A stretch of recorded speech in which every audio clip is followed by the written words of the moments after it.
Let's take you to Addis Ababa, where Nigeria is pushing for Africa to take greater control of its health future, encouraging countries across the continent to move away from reliance on foreign assistance and invest in stronger homegrown health systems. Vice President Kashim Shettima made the call at a high-level event on the sidelines of the African Union Summit in Addis Ababa. TVC News State House correspondent Femi Akonde reports. Health security has taken center stage at this year's African Union Summit as leaders confront lessons from recent global health emergencies. At a high-level session on Africa's health sovereignty, Nigeria's Vice President Kashim Shettima warned that dependence on foreign aid leaves the continent vulnerable during crisis. He reminded delegates how Africa struggled for access to vaccines and medical supplies during the COVID-19 pandemic, when richer countries prioritized their own population. We have all lived through the consequences of vulnerability. When the world turned inward, Africa waited. When vaccines were rationed, Africa negotiated. When oxygen was scarce, Africa improvised. There is dignity in endurance, but endurance is not a strategy. Health security is national security. And in an interconnected continent, national security is continental security. A virus, as we have witnessed, does not carry a passport. A counterfeit medicine does not respect a border. A pandemic does not wait for bureaucracy. The Vice President said Africa must deliberately build its own capacity, from pharmaceutical production to workforce development and health financing. Nigeria, he says, is already implementing reforms to revitalize thousands of primary healthcare centers, train healthcare workers, and expand health insurance coverage. Nigeria's Coordinating Minister of Health and Social Welfare, Professor Mohammed Ali Pate, says strengthening Africa's health workforce remains critical to achieving that goal.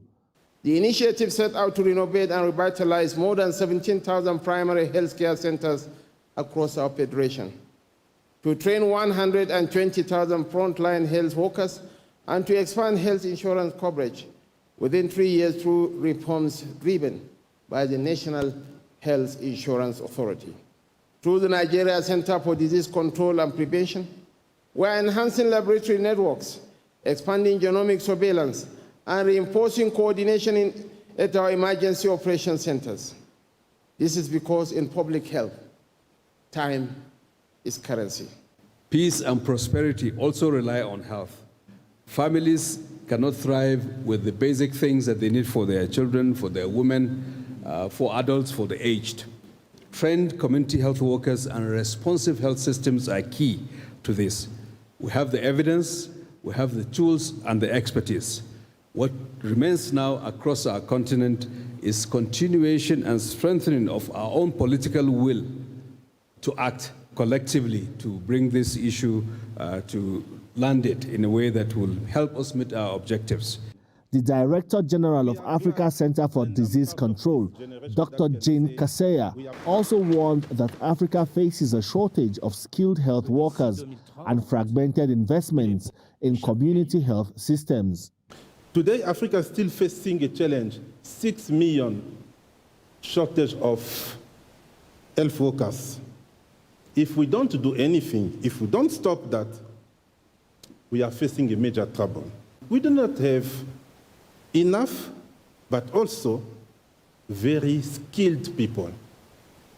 The second one, we are losing critical talent to higher income market. And beyond the speeches and commitments, the real challenge now lies in translating these promises into investments that will strengthen healthcare systems across Africa, ensuring the continent is better prepared for future health emergencies. Nigeria's Vice President Kashim Shettima is pushing for stronger African collaboration in tackling the continent's health challenges. The message here is clear. Africa must build a resilient health system driven by its own resources, partnerships, and leadership. Femi Akonde, TVC News, Addis Ababa. Well, Femi Akonde joins me now live from Addis Ababa for more on this. Femi, we see that the 39th AU Summit is beginning to bring a lot of rewards for Nigeria. But first, let's begin with that call to action that Nigeria is making, that Africa can no longer continue to depend on foreign aid for its health systems. Talk to us about the significance of this passionate appeal. Hi, Ambassador. Well, this appeal is to awaken African leaders to the need to, pull resources together to improve healthcare, especially at the basic and primary level. The COVID-19 pandemic was an eye-opener for not just the world now, especially for Africa. A lot of deaths that was reported at that time in Africa were largely because African countries could not get access to the vaccines that were manufactured by European countries and indeed the West and big pharmaceutical companies. All of them, prioritized the need of their own people leaving Africa, to its own fate. And what African leaders are saying now is that there's no need to wait for another pandemic, that the time to act is now, to pull all of these resources together to begin to develop our vaccines, homegrown vaccines, that would also, help boost the immunity of the population in Africa. Nigeria is leading this charge, especially with the reforms in the health sector. That is what Vice President Kashim Shettima, on behalf of President Bola Tinubu, is telling African health leaders to take a cue from the reforms going on in Nigeria. Emulate and translate and ensure that it translates into a wider reform on the continent, and that willpower on the part of leadership must be demonstrated to ensure that Africa's health, the health of Africa's population is prioritized moving forward, and the financing needed to take care of the health of the population is also provided. All right, Femi. So walk us through, some of the wins that Nigeria has been able to record on this trip, and some of the major interventions the country has been making, even as that big brother in Africa, as it's called.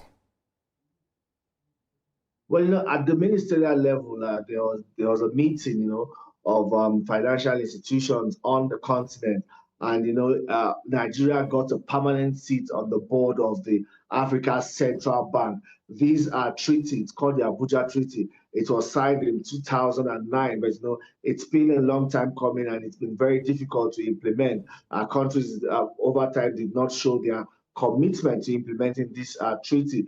But, in the past 2-3 years, especially under the President Bola Tinubu administration, there has been this renewed drive to reactivate that treaty, and all of that is coming into fruition right now with Nigeria being appointed on a permanent seat on the board of the African Central Bank, and that bank will also be situated in Nigeria.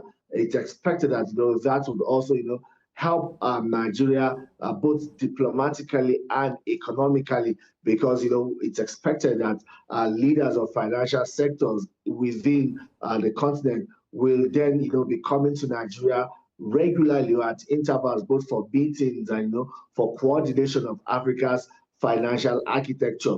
So that the Nigerian government believes that this is a big win for Nigeria. And also Nigeria was also able to make a case for some West African countries that's now playing the big brother role in the regional bloc to get on the Peace and Security Council seat of the African Union. So this also shows Nigeria's growing influence on the continent. Ambassador. Many thanks, Femi Akonde, for that update all the way from Addis Ababa in Ethiopia. You're watching